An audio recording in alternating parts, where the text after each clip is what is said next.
va être extrêmement éprouvante pour toutes ces personnes qui sont sans nouvelles de leurs proches.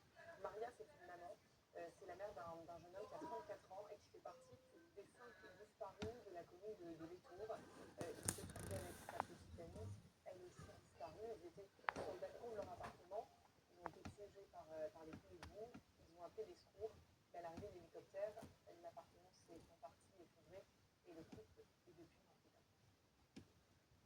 Mi hijo está desaparecido. Era un operario de ayuntamiento. Il travaillait pour la mairie, on est en train de le rechercher, il a tous les moyens possibles à sa recherche. Moi, je suis tranquille parce qu'on le recherche, mais c'est une tragédie à laquelle personne ne s'attendait. On a trouvé la chaîne qui portait mon fils, mais je ne peux pas en dire plus.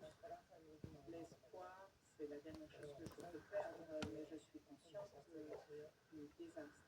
Cela a été, il y a des moments où je pense déjà partir pour mes parents, et que mes parents l'ont pas fait. Je l'ai fait, il a 34 ans, jeune, plein de force de vie. Forcément, les proches, ils ont toujours l'espoir chevillé au corps et 48 heures après, il y en a encore de l'espoir. Mais on sait aussi que dans ce genre de situation, les secouristes nous disent assez souvent, chaque heure, même chaque minute compte.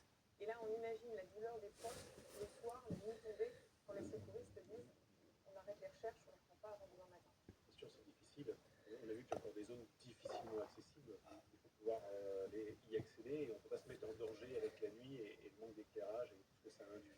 Donc c'est compliqué, mais le travail va durer plusieurs jours. Il s'agit de retrouver des potentiels survivants et il s'agit de retrouver des corps. Les familles en auront besoin pour faire leur deuil de toute façon. Donc c'est un travail qui va être important les prochains jours. Et 48 heures après, les chances sont réelles de trouver des survivants. Comme un séisme, alors là, on est sur de l'eau, ça reste quand même un petit peu compliqué d'avoir des poches de vie avec de l'eau, mais sait-on jamais, il faut s'accrocher à ça et les familles ont besoin de ça.